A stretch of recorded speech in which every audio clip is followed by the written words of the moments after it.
everyone. This is A Bit of Business. My name is John Fitzgerald, and on behalf of Lear Media TV and the British and Irish Trading Alliance, welcome to the show.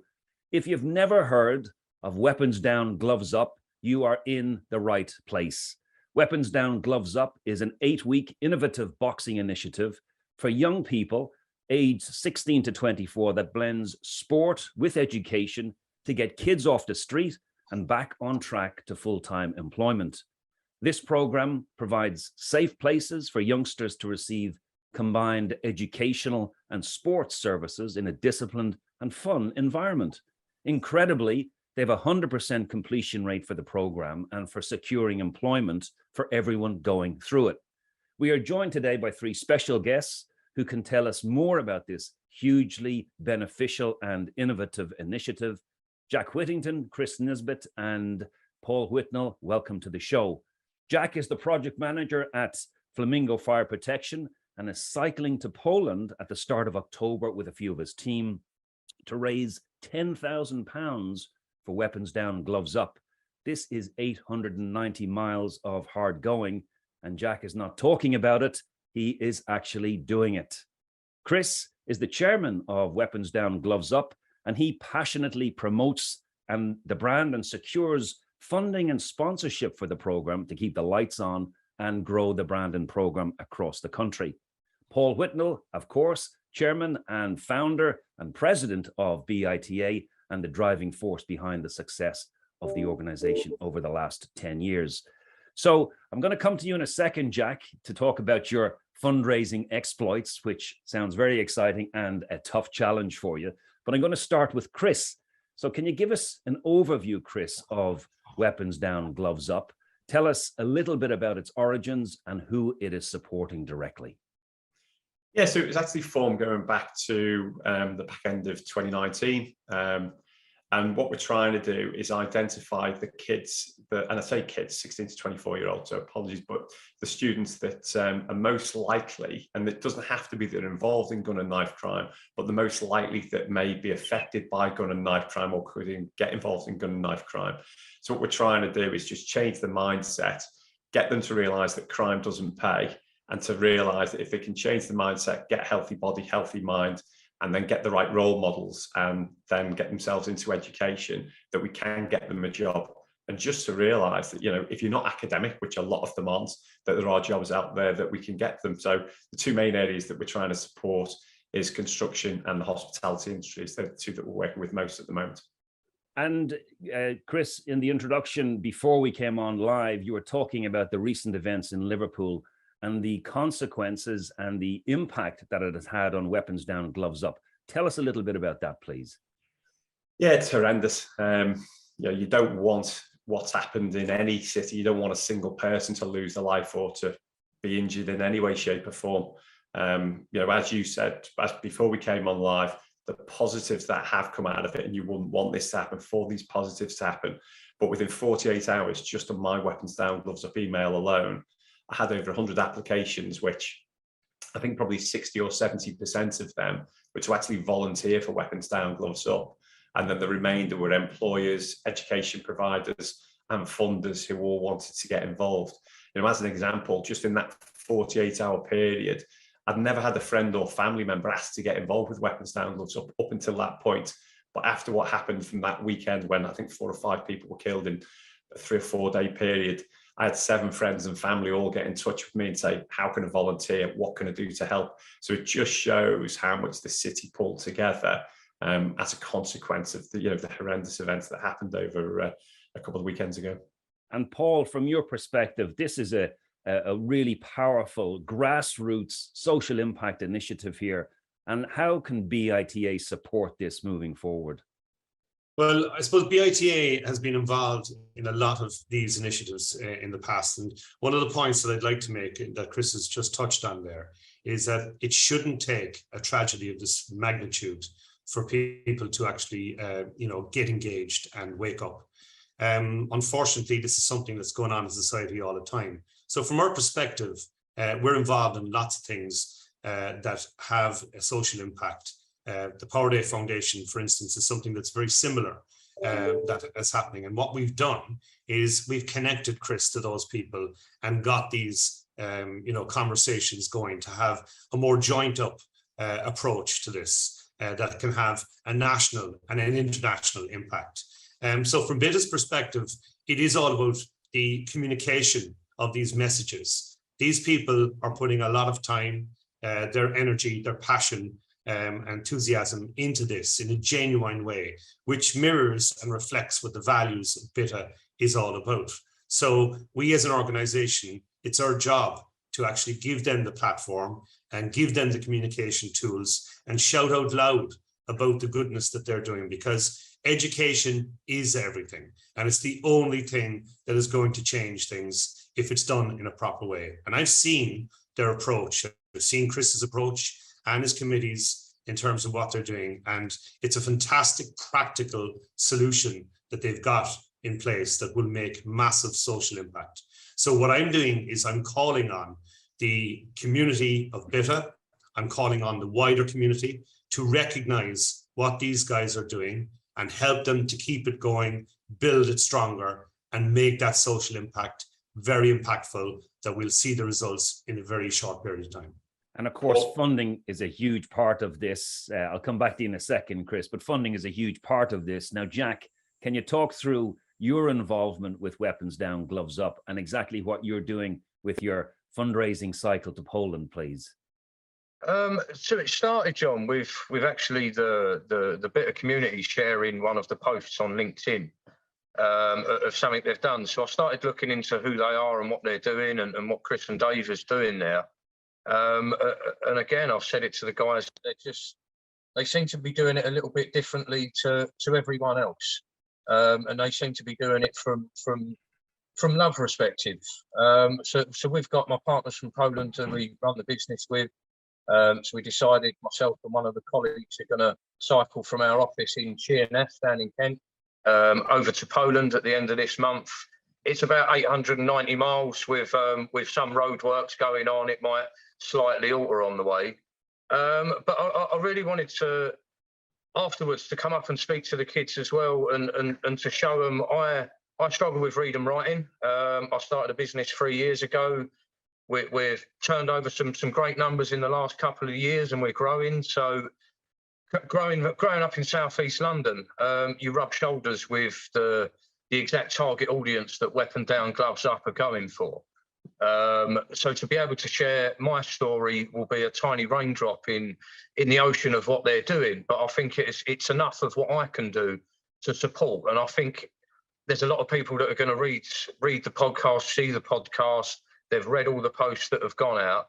And if they can do their little piece as well, whether that's financially or with their time, I think it'll make the likes of Chris and David's life a lot easier with the success of Weapons Down, Gloves Up. So I asked everyone to reach into their pockets and click on the GoFundMe page that have come along with the post and give what you can and at least help support me and our colleague get out to Poland and do what we can to offer that back to Weapons Down, Gloves Up. I think the slogan of 500 quid a kid, it says it all, to be honest. I think it's a very small amount to give someone the opportunity to get out of that world and to be a better person for themselves. I think it was said before the video, discipline and self-respect of what Weapons Down, Gloves Up are offering are two key things from that age group to then take the next step to my age group. I'm 36 this year. That gap is a very important time in your life, and I think that sets you up to be the man who you're going to live through life. So the opportunity that's being given there by David, Chris, and the team, I think is outstanding, and the way BITA can really push that out. I think Paul said as a conduit, as a platform for everyone's success there. Chris, can you tell us what were the biggest challenges that you found or faced as you're trying to build support for Weapons Down, Gloves Up? And who has been with you along the journey to support you? I think the biggest thing and the hardest thing was to actually get the model right. So the model that we've discussed is this 8-week training, 4 weeks training. So it's 2 sessions per week in the gym and then they go on to have a couple of weeks worth of actual education. We're ripping that model up and we're almost starting again. And what we're now going to be offering is a weapons down, gloves up approved gym model, where the kids actually get paid by weapons down, gloves up to go into the gym as often as they want.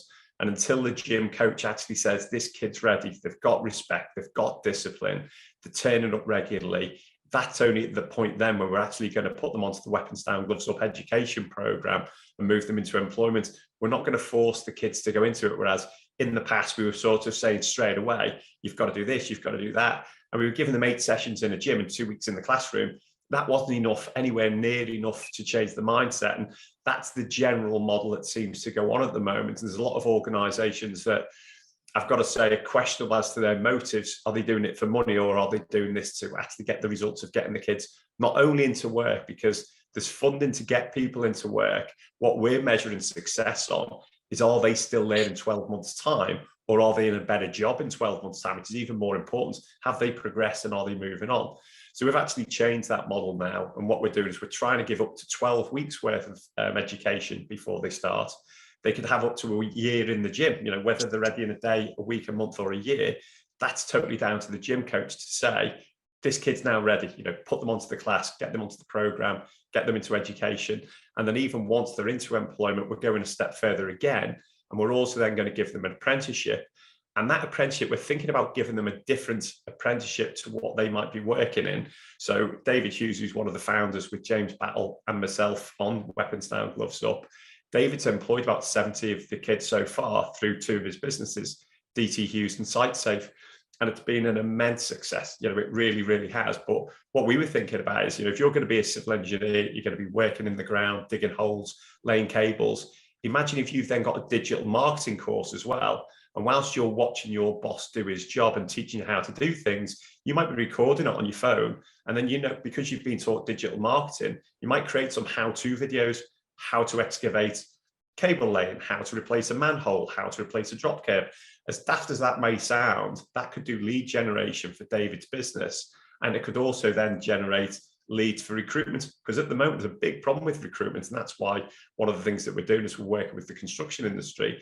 So then that kid who's got that dual skill of, he's got the labor skill, but then they've also got this ongoing apprenticeship in digital marketing. David might look at it and go, do you know what? He's brilliant, or she's brilliant at digital marketing. I want him in the office. So we're looking at actually giving them an ongoing apprenticeship once they're into employment. So again, the model was, once we've got them into employment, we thought we'd done our job.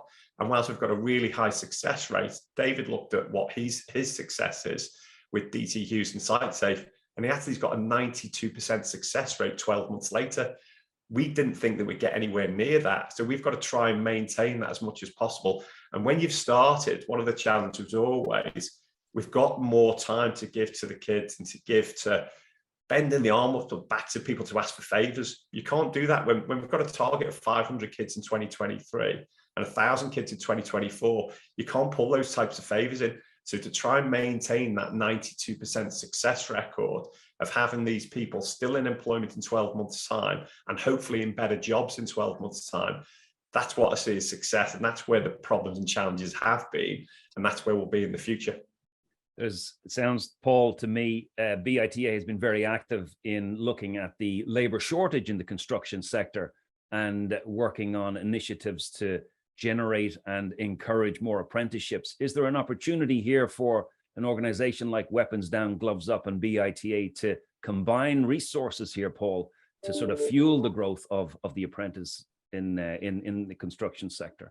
Yeah, we've made reference to the circular economy in terms of sustainability, and this is a real example of the circular economy in terms of the labour shortage. So when you've got a system like this in place that's robust and it actually is proven to be successful already in terms of what DTUs have benefited from this, and Dave and his team, it's a great example.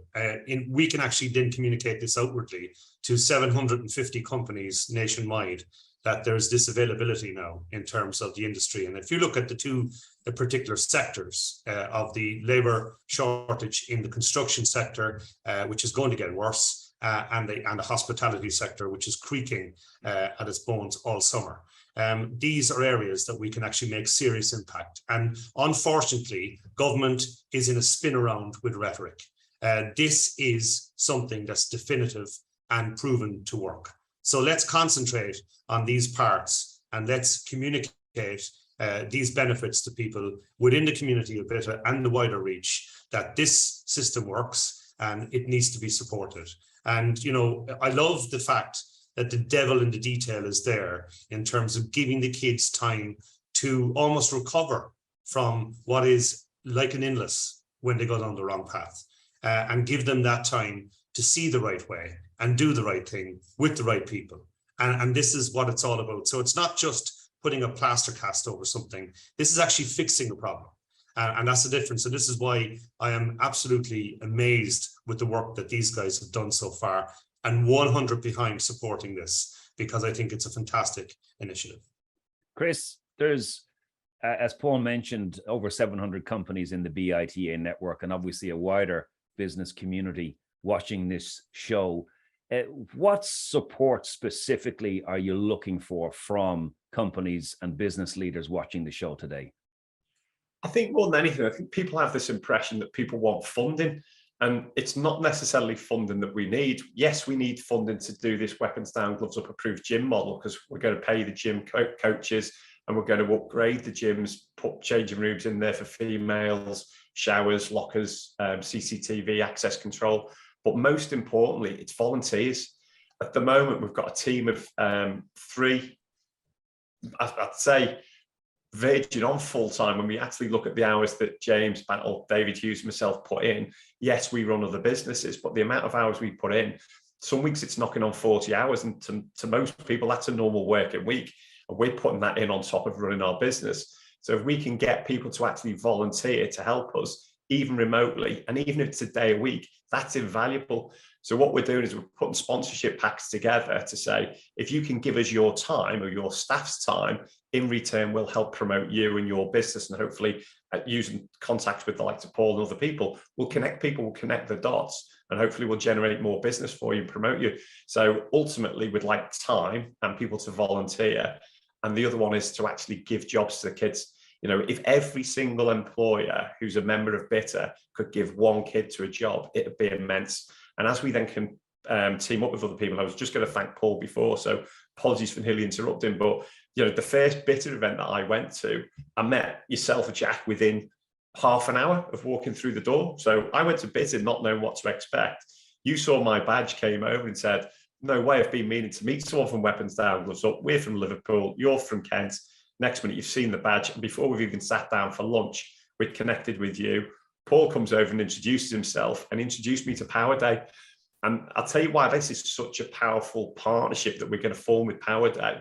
One of the biggest problems that you get with crime and people who've been involved in crime is going back to their locality.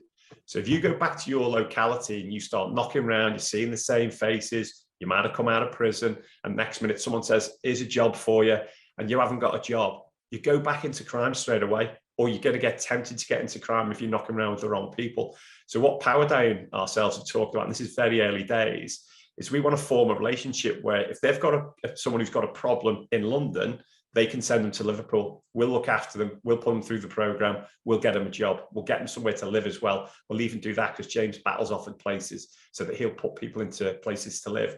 And vice versa, we've got problems in Liverpool. We want to team up with Power Day.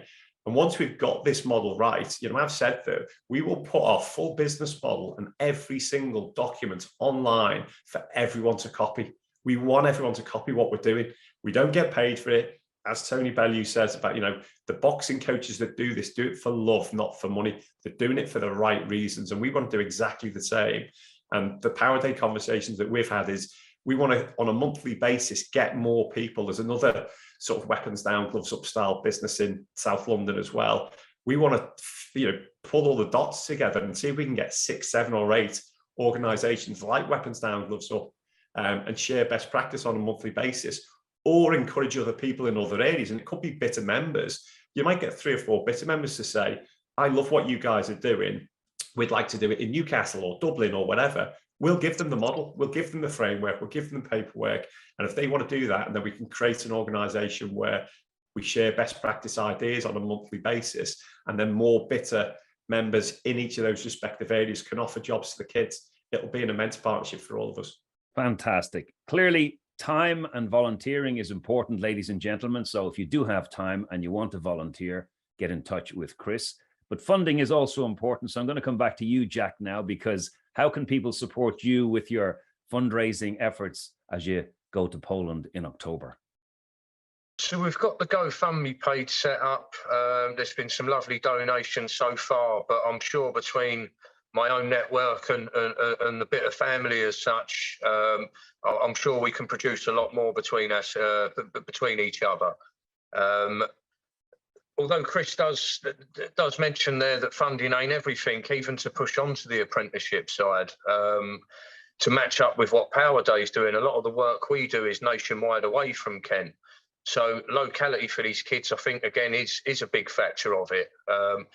To be able to take them out of Liverpool, to show them a bit of the country, to show them places they never knew existed on this little island that we live on. I think it'd be great for them. So any other companies that can get involved and offer that way out, I think that'd be a great opportunity for them and a way to get involved.